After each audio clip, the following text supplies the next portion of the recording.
Designed around a Lotus Elise, which means it will fit an Exige and a 211 as well. Hi, I'm James Harmon with Harmon Racing Cells. Today I'm going to be talking about our Lotus Elise fuel cell. It's pretty simple in concept. Obviously our philosophy here is the simpler the better. The simpler it is, the less that can go wrong. It's designed as a replacement to the stock fuel tank that's already in the vehicle.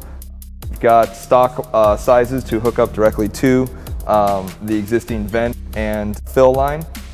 We also designed a fuel pump adapter plate setup so that you can actually utilize the stock pump assembly.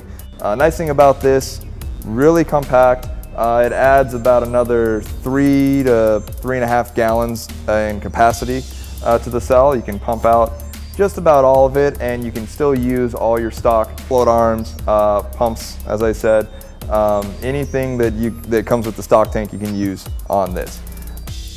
There are other companies out there offering similar product. This is a little bit different, both in how it performs and the hardware that we equip with it.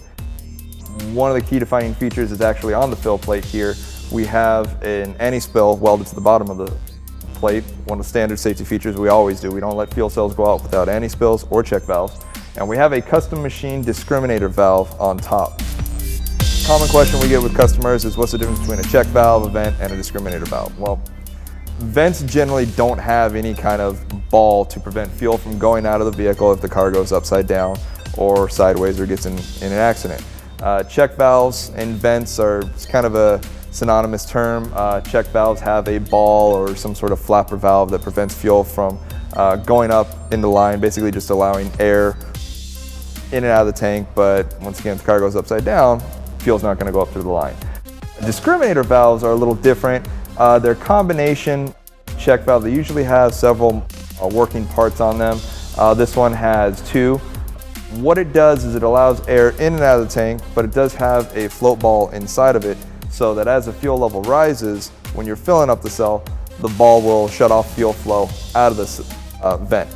The nice thing about that is, traditionally, in order to prevent fuel from going up through the line if you overfill the tank, or when you're going around a corner pulling some hard G's, you have to run the vent line up and around the chassis to make sure that fuel going up in the line doesn't go out on the track.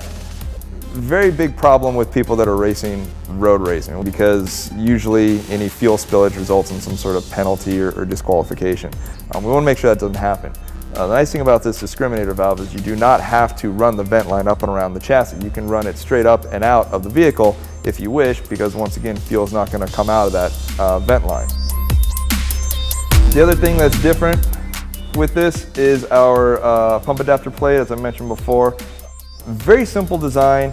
You take the stock pump assembly out. You don't need to do any kind of modifications. Just take the top plate off, put it on, bolt it back down, you're good to go.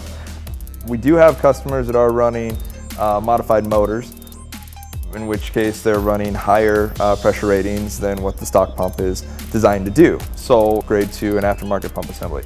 All you have to do is remove these 2 plates. This 16-bolt pattern, which is unique to us, is a standard for our aftermarket pumps as well. So you can take one of our well-done pump assemblies, or you can take an Aeromotive Phantom Stealth assembly, and with 1 additional adapter plate, put it on here. You can cut it yourself, we can cut it for you, doesn't matter. The only additional thing you'll have to do is you will have to either regulate the pressure at the pump plate, or you have to regulate it somewhere else in line. Otherwise, not really a big deal.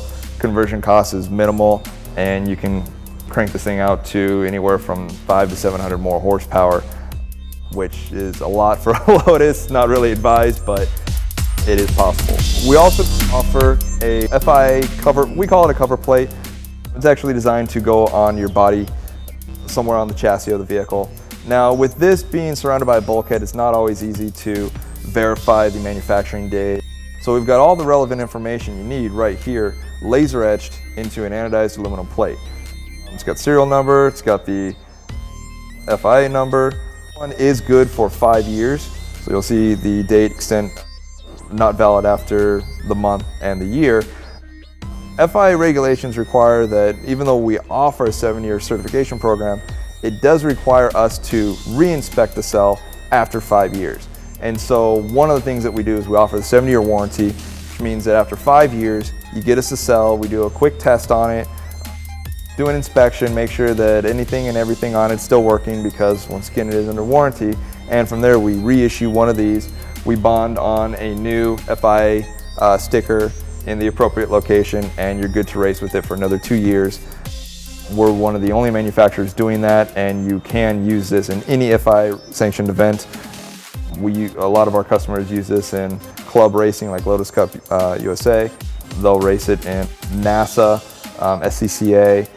Although their regulations do state you need to replace the fuel cell after 5 years, they are familiar with our company, and they are, from what we've seen, happy to make accommodations for us. They may require you to send the cell back to us. Sometimes they don't.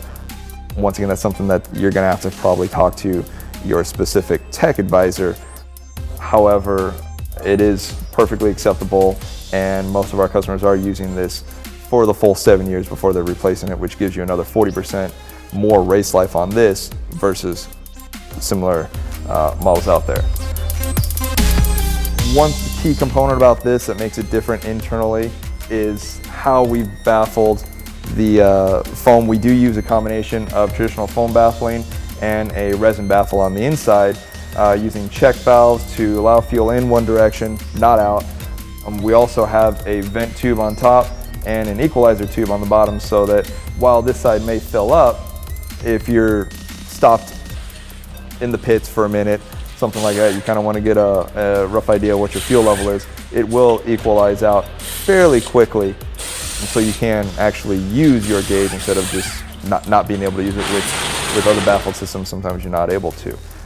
We also cut channels in the foam, which does allow fuel to gain quite a bit more momentum going into the chamber over here. So just because your fuel level may be reading half tank over here does not mean that you've got half the fuel over here. This side will almost always be fuller than this side. With this particular cell, we spent a lot of time engineering this. We actually were approached by racers to develop this cell. It took us approximately 4 years to do it. And while simple in design, it did take a long time to, I guess, really refine it to the point where it does outperform any other cell out there. We sell these all over the United States. We sell a lot of them to Europe right now. A lot of them are going to England, Belgium. We've got some in Germany, France. Most people over there are required to have fuel cells nowadays for Lotus Cup racing, and this is their prime choice because the cost is minimal and the reliability is unparalleled, and the unit's our top seller. Well, there you have it. Thanks for watching. As always, you can contact us with any questions by phone or email. Feel free to check out our website for weekly updates and specials, any new products we have coming out, and don't forget to subscribe.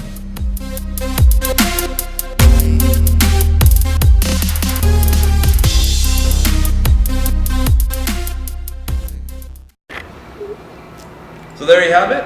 I already forgot what I was going to say.